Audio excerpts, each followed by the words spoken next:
হেরার গুহায় তোমারি ধ্যান, আসমান থেকে নামে আল কোরআন, ভাঙলো সবার ভুল তোমারি ওপরে, আসলো মানব সততার ছায়া তলে। আল্লাহুম্মা সাল্লি আলা সাইয়্যিদিনা মাওলানা ওয়া আলা আলি সাইয়্যিদিনা মাওলানা। আলহামদুলিল্লাহ। সম্মানিত মুরব্বিয়ানে কেরাম, মুসল্লিয়ানে ইজাম, আল্লাহ রব্বুল ইজ্জতুল জালালের দরবারে সুজুদ শুকুর যাপন করে নিচ্ছি যে আল্লাহ তাআলা আমাদেরকে সপ্তাহের শ্রেষ্ঠতম দিন জুমার দিনে সবার আগে সলাতুল জুমার নামাজ আদায় করার উদ্দেশ্যে মসজিদে হাজির করেছেন। খুশি হয়ে অন্তরের অন্তঃস্থল থেকে কৃতজ্ঞতা যাপন করে পড়ে নিচ্ছি আলহামদুলিল্লাহ। অসংখ্য অগণিত দুরূদ সালাম প্রেরিত হোক, বর্ষিত হোক মানবতার মুক্তির দিশারি, শাফাআতের কান্ডারি, বিশ্বসভার সভাপতি নূরে মুজাসসাম হুজুর আকরাম সাল্লাল্লাহু আলাইহি সাল্লামের উপরে আল্লাহুম্মা সাল্লি আলাইহি আল্লাহুম্মা বারিক আলাইহি। প্রিয় উপস্থিতি, আল কোরআনুল কারীমের ধারাবাহিক তাফসিরের আজকের এই পর্যায়ে আমরা সূরাতুল বাকারার 106 এবং 107 এই দুটি আয়াতের তাফসির, সংক্ষিপ্ত ব্যাখ্যা, বিশ্লেষণ আমরা শুনব, বুঝব এবং আমলের করার চেষ্টা করব ইনশাআল্লাহ। প্রিয় বন্ধুগণ, মূসা আলাইহিস সালাতু ওয়াস সালামের কিতাব, যেটা আল্লাহর পক্ষ থেকে তিনি পেয়েছেন, সেই কিতাবের নাম ছিল তাওরাত কিতাব। তাওরাত কিতাবের অনুসারীদেরকে ইহুদি বলা হয়। আর আমাদের নবী হযরত মুহাম্মদুর রাসূলুল্লাহ সাল্লাল্লাহু আলাইহি সাল্লামকে আল্লাহ পাক যে কিতাব দিয়েছেন সেই কিতাবের নাম হচ্ছে আল কোরআন। আমাদের নবীজির পাওয়া কিতাবের নাম কি? আল কোরআন। তো রাসূলুল্লাহ সাল্লাল্লাহু আলাইহি সাল্লামের উপরে যখন কোরআন নাজিল হয়, নবীজি যখন এই কোরআনের হুকুম, এই কোরআনের বিধানাবলী মানুষের সামনে যখন ওয়াজ করে, আলোচনা করে, ওই মুহূর্তে ইহুদিদের একদল আলেম, ইহুদিদের পক্ষ থেকে একদল এসে আমাদের নবীজির কাছে এসে বলল, মুহাম্মদ, আমরা পড়ি সাল্লাল্লাহু আলাইহি ওয়াসাল্লাম, ইহুদিরা এসে বলল, মুহাম্মদ, তাওরাতের সাথে কোরআনের অনেকগুলো কথা তুমি যে বলো আমরা মিল খুঁজে পাই না। তাওরাতে আছে এক এক রকম কথা, আর তুমি কোরআন থেকে যা বলো সেটাও এক এক রকম। মুহাম্মদ শুনো, আমাদেরকে যে তাওরাত মুসার মাধ্যমে আমরা পেয়েছি, আল্লাহ পাক দিয়েছেন, সেই তাওরাত এটা হচ্ছে আল্লাহর কিতাব। আর তোমাকে যে কিতাব দিয়েছেন আল্লাহ কোরআন, তুমি বলো সেটাও আল্লাহর কিতাব। তো আল্লাহ একজন হয়ে তিনার কথা দুরকম কেন হবে? জোরে বলেন না নাউজুবিল্লাহ। ইহুদিরা প্রশ্ন তুলল যে আমাদের তাওরাতের সাথে তোমার কোরআনের মিল খুঁজে পাওয়া যায় না। সত্য দুইটা হতে পারে না, সত্য হবে কয়টা? একটা। মুহাম্মদুর রাসূলুল্লাহ সাল্লাল্লাহু আলাইহি সাল্লাম বললেন যে দেখো, তোমাদের নবী আমার অনেক আগে দুনিয়াতে এসেছে। আল্লাহ তাআলা তিনাকে যেই বিধানাবলী দিয়েছেন, আমার যুগে এসে আমার মানুষের, আমার উম্মতের পরিস্থিতি বুঝে আল্লাহ তাআলা অনেক আয়াত নাজিল করেছেন। আগের কিছু হুকুম তিনি রেখেছেন, আগের কিছু বিধান আবার তিনি এখন বাদ দিয়ে নতুন করে নাজিল করেছেন। হ্যাঁ, এগুলোকে আরবিতে বলা হয় নাসিখ এবং মানসুখ। আরবিতে কি বলা হয়? নাসিখ এবং মানসুখ, অর্থাৎ রহিতকারী আয়াত। কিছু আয়াত নতুন সংযোজন হয়েছে, আবার কিছু আয়াত মাইনাস হয়েছে। নবীজি বললেন যে দেখো, এগুলোকে নাসিখ এবং মানসুখ বলা হয়। তো ইহুদিরা বললেন যে আমরা এই নাসিখ এবং মানসুখকে আমরা মানি না, আমরা সরাসরি প্রত্যাহার করলাম, আমরা সরাসরি অস্বীকৃতি জানালাম। জোরে বলেন নাউজুবিল্লাহ। ইহুদিরা যখন নাসিখ এবং মানসুখকে অস্বীকার করলো, তখন আল্লাহ পাক কোরআনুল কারীমে আয়াত নাজিল করলেন। সূরা বাকারা 106 নম্বর আয়াত, মা নানসাখু মিন আয়াতিন আও নুনসিহা নাতি বিখাইরিম মিনহা আও মিসলিহা আলম তা'লাম আন্নাল্লাহ আলা কুল্লি শাইইন কাদির। আল্লাহ তাআলা বলেন, আর আমি যে আয়াত রহিত করি কিংবা যে আয়াত ভুলিয়ে দেই, বাদ দিয়ে দেই, তোমাদের জন্য তার চাইতে উত্তম আয়াত, তার চাইতে উত্তম বিধান কিংবা তার মতো করে বিধান আমি আল্লাহ পাক নাজিল করে দেই। আর ওগো নবী, আপনি তো জানেন যে আল্লাহ পাক সকল ক্ষমতার উপরে ক্ষমতা রাখেন। আল্লাহ পাক বললেন যে আমি তোমাদের আগের কোনো বিধানকে যদি বাদ দেই, মুছে দেই, পরে তোমাদের জন্য সেই বাদ দেওয়া, মুছে দেওয়া বিধানের থেকে আমি তার চেয়ে আরো উত্তম কোনো কিছু তোমাদেরকে দেই কিংবা তার সমপরিমাণ আমি তোমাদেরকে আয়াত নাজিল করে দেই। সুতরাং আমি আল্লাহ পাকের ক্ষমতা হচ্ছে সকল কিছুর ঊর্ধ্বে। আজকের আলোচনা যদি মনোযোগ দিয়ে না শুনেন তাহলে কিছুই বুঝবেন না, কারণ এটা হচ্ছে এমন একটা আলোচনা যে এটা বিভিন্ন ইউনিভার্সিটিতে আমাদেরকে বড় বড় ক্লাসে পড়ানো হয়। তো যেহেতু আমরা কোরআন শরীফের একদিক থেকে তাফসীর করা শুরু করছি, সিরিয়ালে আসছে, আমরা পেয়েছি, সেজন্য আপনারা একটু মনোযোগ দিয়ে আপনারা শুনতে হবে। দেখুন, সকল নবী আদম আলাইহিস সালাতু ওয়াস সালাম থেকে আমাদের নবী মুহাম্মদুর রাসূলুল্লাহ সাল্লাল্লাহু আলাইহি সাল্লাম পর্যন্ত আল্লাহ পাক যত নবী এবং রাসূল প্রেরণ করেছেন, পাঠিয়েছিলেন, সকল নবী এবং রাসূলের যুগেই নাসিখ এবং মানসুখের বিষয়টা কি ছিল। দেখেন, নাসিখ এবং মানসুখ কি আমি আপনাদেরকে বলেছিলাম যে কোনো বিধান বাদ দিয়ে দেওয়া এবং নতুন করে কোনো বিধান আসা, কোনো হুকুম বাদ দিয়ে নতুন কোনো কিছু আসা, এর নাম হচ্ছে নাসিখ এবং মানসুখ। তো দেখুন, কিছু নাসিখ এবং মানসুখের এক্সাম্পল, উদাহরণ আপনাদের সম্মুখে আপনাদের বোঝার জন্য আমি তুলে ধরতে চাই। দেখুন, হযরতে আদম আলাইহিস সালাতু ওয়াস সালাম যখন এই দুনিয়াতে এসেছেন, তিনি আর তিনার স্ত্রীর থেকে যখন সন্তান হওয়া শুরু করলো, তখন আদম আলাইহিস সালাতু ওয়াস সালামের সন্তানদের মধ্যে, অর্থাৎ ভাই এবং বোনের মধ্যে বিবাহ জায়েজ ছিল। আমার কথা বুঝতেছেন সবাই? ভাই এবং বোনের মধ্যে বিবাহ কি ছিল? একটু কথা বলবেন, কি ছিল? জায়েজ ছিল আদম আলাইহিস সালাতু ওয়াস সালামের যুগে। কিন্তু সেই ভাই বোনের মধ্যে বিবাহ, এটা কি বর্তমান সময়ে কিংবা আরো আগে কি এটা জায়েজ আর ছিল? ছিল না। এই জিনিসটাকে নাসিখ এবং মানসুখ বলা হয়। এখন পৃথিবীর শুরুতে যদি ভাই আর বোনের বিবাহ জায়েজ না থাকতো, তাহলে তো মানুষের সিরিয়াল এ পর্যন্ত আসতে পারতো না।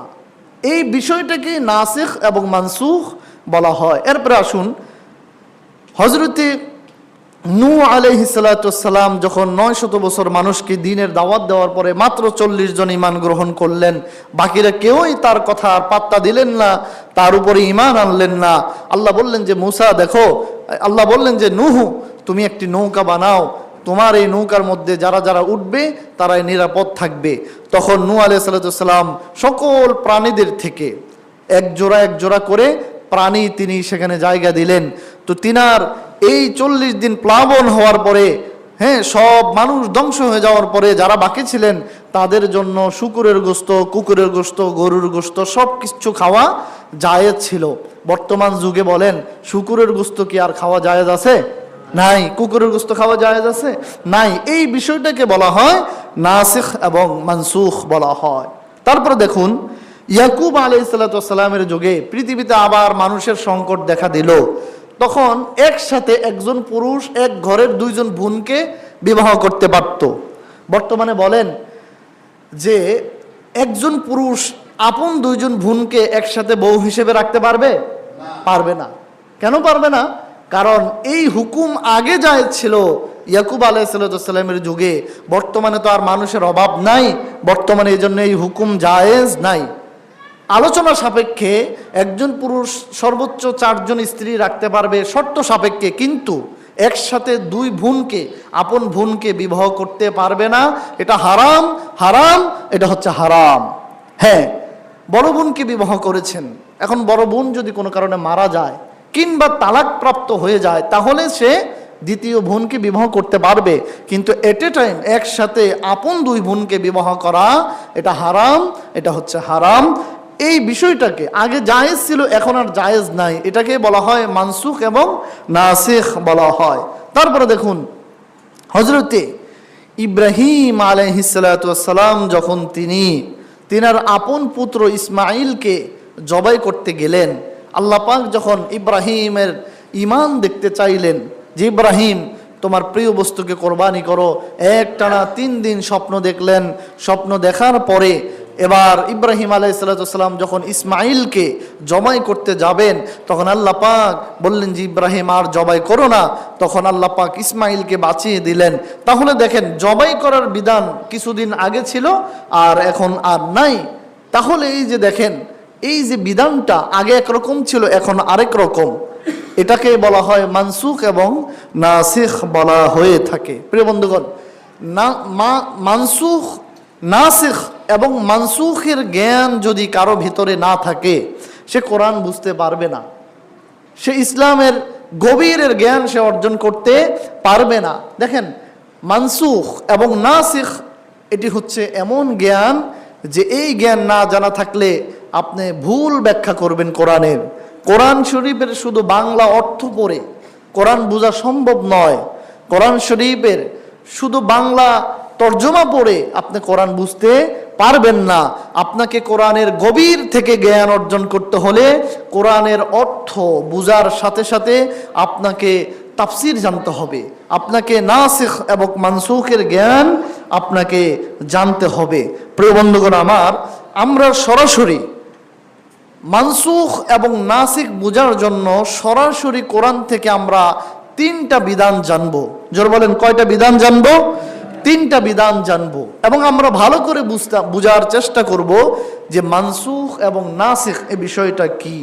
দেখুন নাসিখ এবং মানসুখের জ্ঞানটা যদি আমরা বুঝতে চাই, তাহলে কোরআনুল কারীমের আমরা গভীর থেকে জ্ঞান অর্জন করতে হবে। দেখুন 1 নম্বরে কোরআনের কিছু বিধান রহিত, কোরআনের কিছু আয়াত রহিত হয়ে গিয়েছে, বিধান হুকুম রহিত, কিন্তু তার তেলাওয়াত জায়েজ আছে। যেমন আমি আপনাদের সম্মুখে সূরা বাকারার 240 নম্বর আয়াতটি তেলাওয়াত করি, আপনারা শুনুন। আল্লাহ পাক বলেন, ওয়াল্লাযীনা ইউতাওয়াফাউনা মিনকুম ওয়া ইয়াযারুনা আযওয়াজা ওসিয়াতাল লিআযওয়াজিহিম মাতাআন ইলাল হাওলি গায়রা ইখরাজ فإن خرجنا فلا جناح عليكم فيما فعلن في أنفسهن من معروف। এই আয়াতের মধ্যে আল্লাহ তাআলা বলেছেন, তোমাদের মধ্যে যদি কোনো পুরুষ ইন্তেকাল করে তার স্ত্রীকে রেখে, তাহলে ওই পুরুষ তার স্ত্রীকে ওসিয়ত করে যাবে 1 বছর পূর্ণ হওয়া পর্যন্ত ওই স্ত্রী অন্য পুরুষের কাছে বিবাহ বসবে না।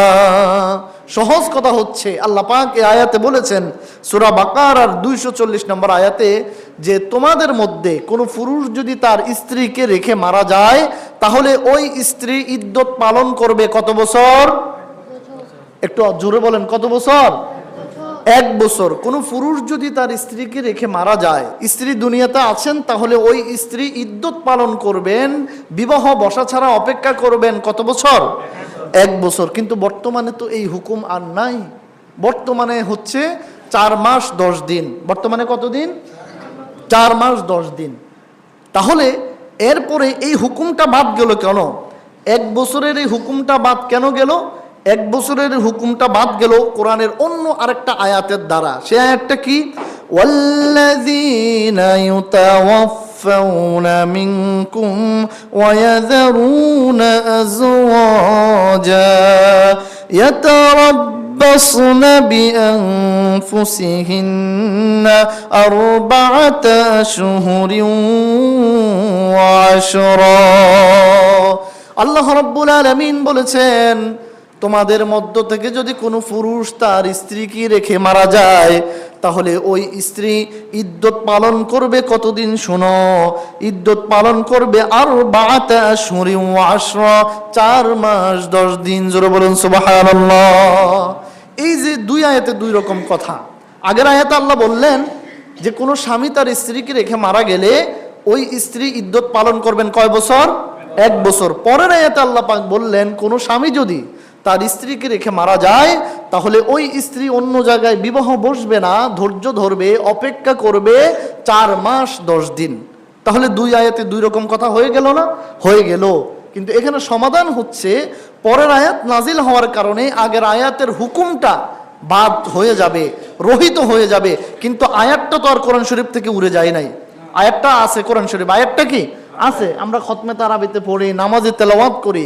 ওই আয়াতের উপরে যদি কেউ আমল করে এটা, তাহলে তার গুনাহ হবে, তাকে আমল করতে হবে পরের আয়াত যেটা।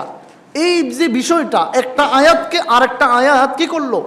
বাতিল করলো। কিন্তু আয়াতটা বাতিল হয়ে যায় নাই, আয়াতটা আছে কোরআন শরীফে, সেটা আমরা তেলাওয়াত করি, কিন্তু ওই আয়াতের তেলাওয়াত জারি থাকবে, তেলাওয়াত চলবে, ওই আয়াতের উপর আমল করা চলবে না। এই বিষয়টাকে বলা হয় নাসিখ এবং মানসুখ। প্রিয় বন্ধুগণ আমার, আলোচনা তো অনেক কঠিন বললাম, এটা ইউনিভার্সিটির বিভিন্ন বড় ক্লাসে পড়ানো হয়, আপনারা মনোযোগ দিয়ে না শুনলে কিচ্ছু বুঝবেন না। শুনেন, নাসিখ এবং মানসুখ কাকে বলে এই বিষয়টা বোঝার জন্য আরো একটি এক্সাম্পল আপনাদের সম্মুখে দেই। দেখুন, প্রথমে রাসূল সাল্লাল্লাহু আলাইহি সাল্লামের সাথে কোনো উম্মত, তার কোনো সাহাবীরা যদি একান্তভাবে কথা বলতে চাইতো, দেখা করতে চাইতো, তাহলে নবীজিকে হাদিয়া দেওয়া লাগতো। নবীজিকে কি দেওয়া লাগতো? হাদিয়া দেওয়া লাগতো। এখন সাহাবীদের মধ্য থেকে তো অনেক সাহাবীরা গরিব, সাহাবীরা সবাই তো আর স্বাবলম্বী না, টাকা পয়সা তো আর সবার নাই। তখন সাহাবীরা কি করবে? আল্লাহ পাক এখানেও নাসিখ এবং মানসুখের মাধ্যমে সমাধান দিয়েছেন। সুবহানাল্লাহ। প্রথম আয়াত আল্লাহ পাক বললেন, ইয়া আইয়ুহাল্লাযীনা আমানু ইযা নাজাইতুমুর রাসূলা ফাকদ্দিমু বাইনা ইয়াদাই নাজওয়াকুম সাদাকাহ।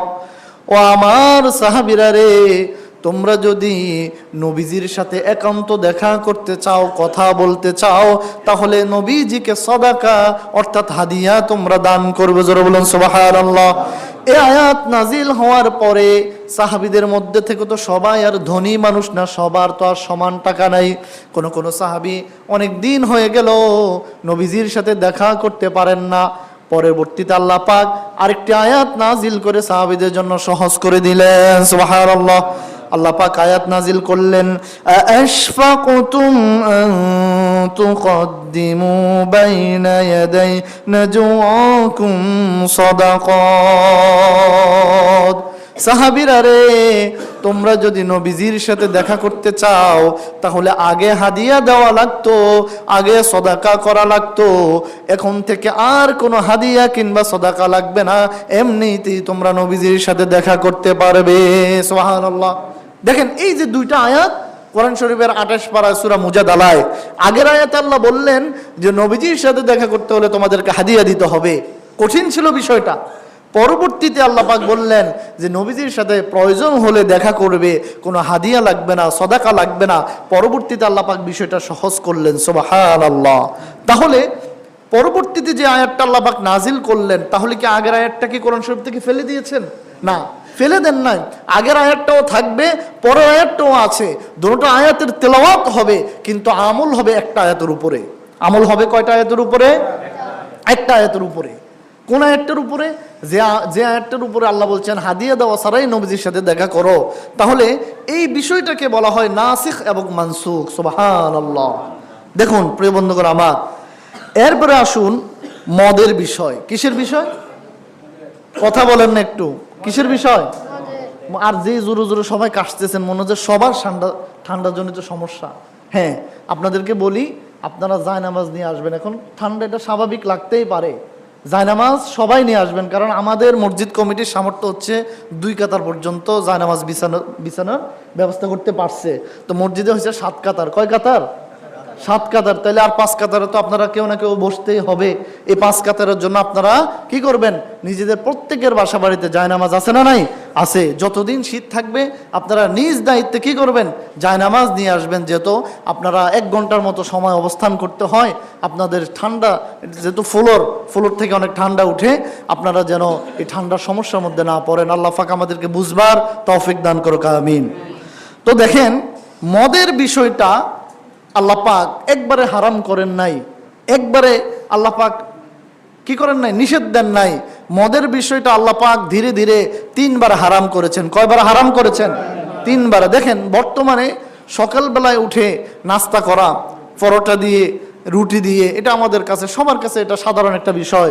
দুপুর বেলায় ভাত খাওয়া সাধারণ একটা বিষয়, রাতের বেলায় ভাত খাওয়া সাধারণ একটা বিষয়। তো আরবের যুগে নবীজির আসার আগ থেকেই আরবের মানুষদের কাছে 3 বেলা মদ খাওয়া এটা স্বাভাবিক একটা বিষয় ছিল।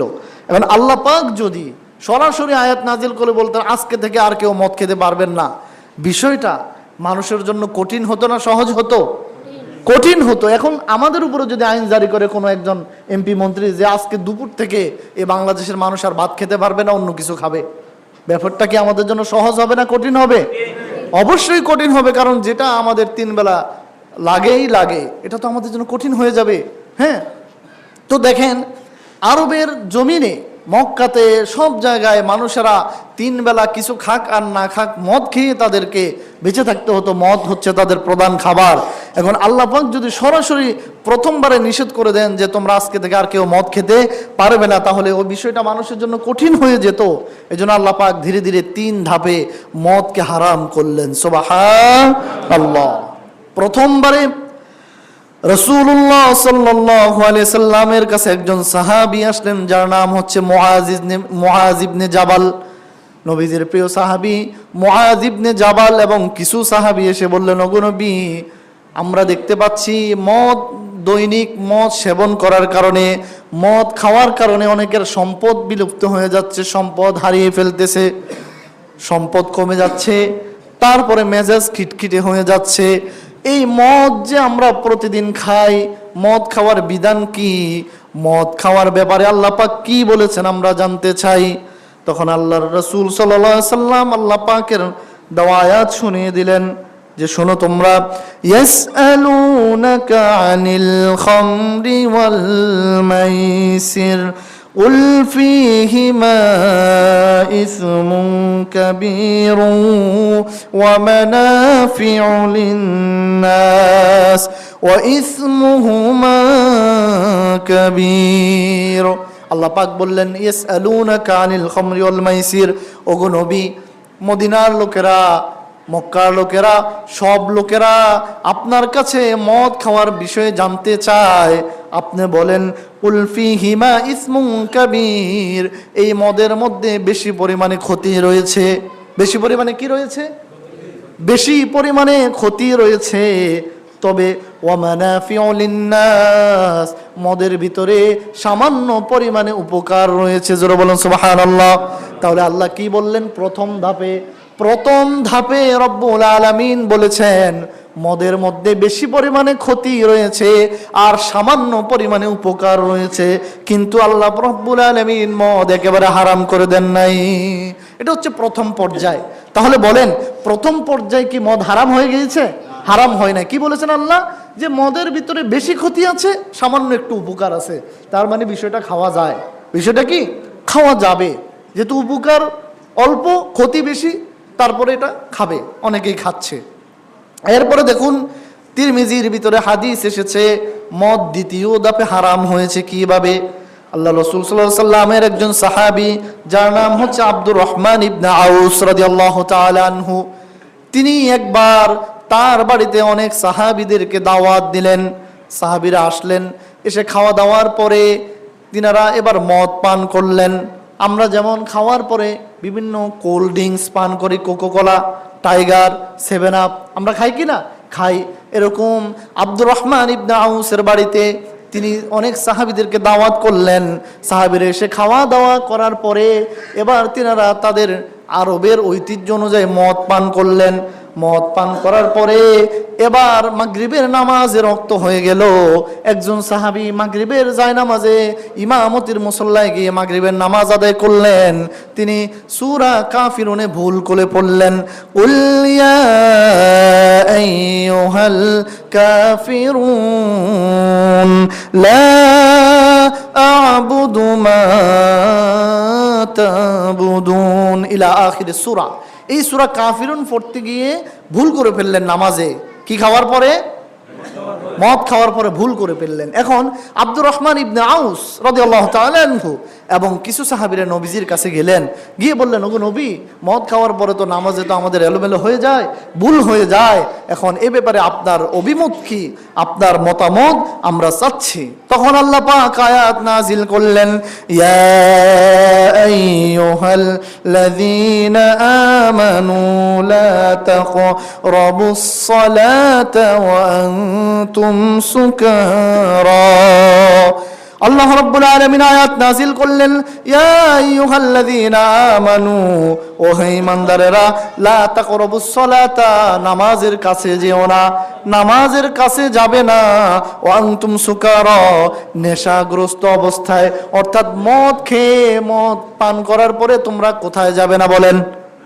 নামাজের কাছে যাবে না। তার মানে এখনো সম্পূর্ণ পুরাপুরি মদ হারাম হয়ে যায় নাই। প্রথম পর্যায়ে বিধান ছিল মদের ভিতরে বেশি পরিমাণে ক্ষতি আছে, অল্প কিছু উপকার আছে। আর দ্বিতীয় পর্যায়ে নাজিল হয়েছে যে মদ খেয়ে তোমরা নামাজে যাবে না, যেহেতু মদ খাওয়ার পরে নামাজে গিয়ে তোমরা নামাজ ভুল করে ফেলো। বিধান দুটা নাজিল হয়ে গেল যে মদ খেয়ে, এতদিন তো আর এই বিধান ছিল না, যখন মন চাইছে তখনই খাইয়েছ। এখন বিধান হচ্ছে মদ খেয়ে নামাজের কাছে যাওয়া যাবে না। দ্বিতীয় বিধান নাজিল হয়ে গেল। এবার তৃতীয় বিধান কিভাবে নাজিল হলো? মুসলিম শরীফ এবং বাইহাকি শরীফের মধ্যে হাদিস এসেছে। সাহাবীর নাম হচ্ছে আতরান ইবনে মালিক রাদিয়াল্লাহু তাআলা আনহু।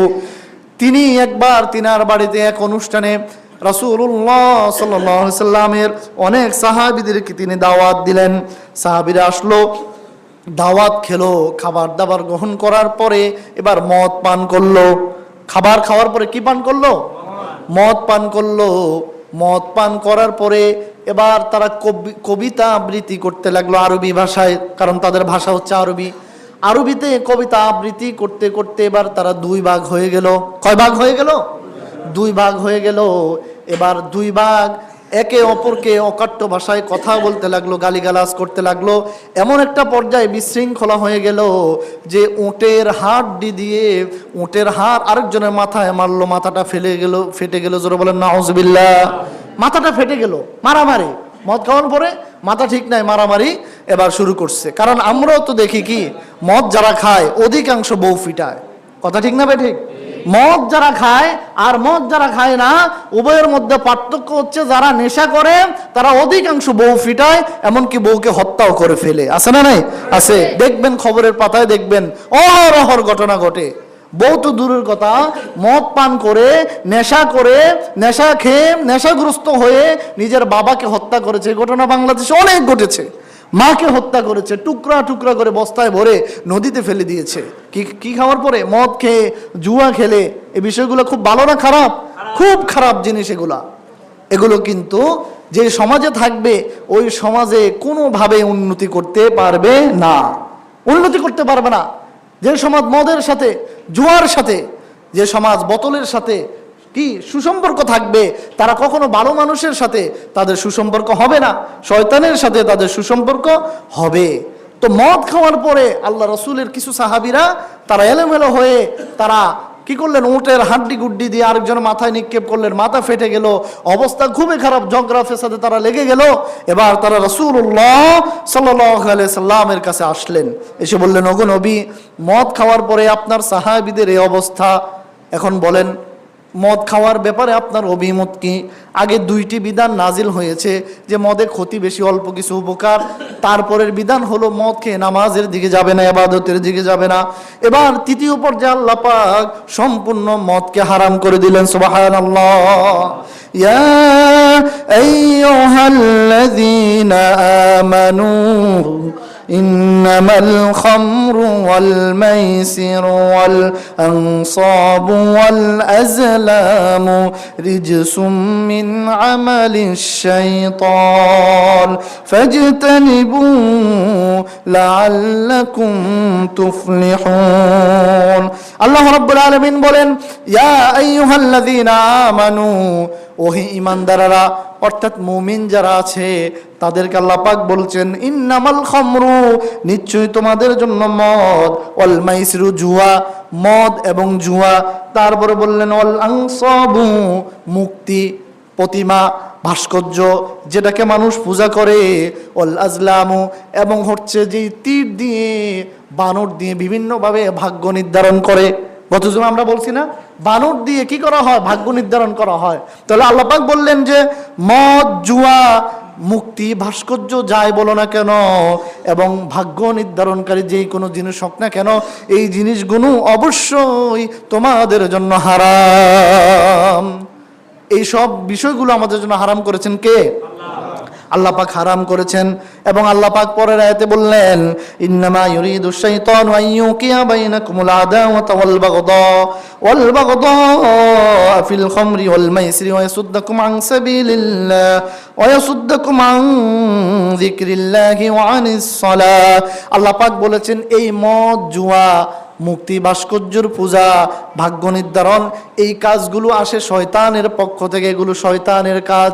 এই কাজগুলো যারা করে তাদেরকে আল্লাহ পাকের সলাত, নামাজ থেকে, আল্লাহ পাকের জিকির থেকে শয়তান দূরে রাখে। এই জন্য এগুলো করা যাবে। মদ খাওয়ার বিধান এখন হারাম। মদ খাওয়ার বিধান কি এখন হারাম হয়ে গিয়েছে, এখন নয়। এটা ইসলামের প্রাথমিক যুগে নবীজির আগমনে জায়েজ ছিল, কিন্তু যেহেতু তাদের প্রধান খাবার এটা ছিল, তখন তারা একসাথে নিষেধ করলে কঠিন হতো মানতে তাদের জন্য। এজন্য আল্লাহ পাক 3 ধাপে মদ খাওয়াকে, জুয়া খেলাকে, এই জাতীয় সকল কার্যকলাপকে আল্লাহ পাক যে হারাম করেছেন, এই বিষয়টাকে বলা হয় নাসিখ এবং মানসুখ বলা হয়ে থাকে। প্রিয় বন্ধুগণ আমার, তাহলে আমি বলতেছিলাম যে কোরআনুল কারীম থেকে সরাসরি আমরা 3 ধরনের কি শিখব, নাসিখ এবং মানসুখ শিখব।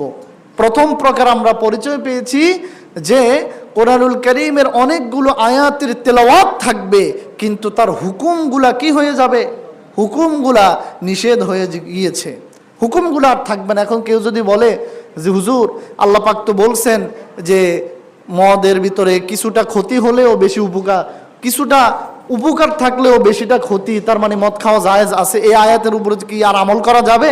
আমল করা যাবে না। এরপরে কেউ যদি বলে যে হুজুর আল্লাহ পাক তো বলেছেন ইয়া আইয়ুহাল্লাযীনা আমানু লা তাকরাবুস সালাহ, যে তোমরা নামাজে মদ খাওয়া অবস্থায় যেও না, তার মানে হুজুর নামাজের বাইরে তো খাওয়া যাবে।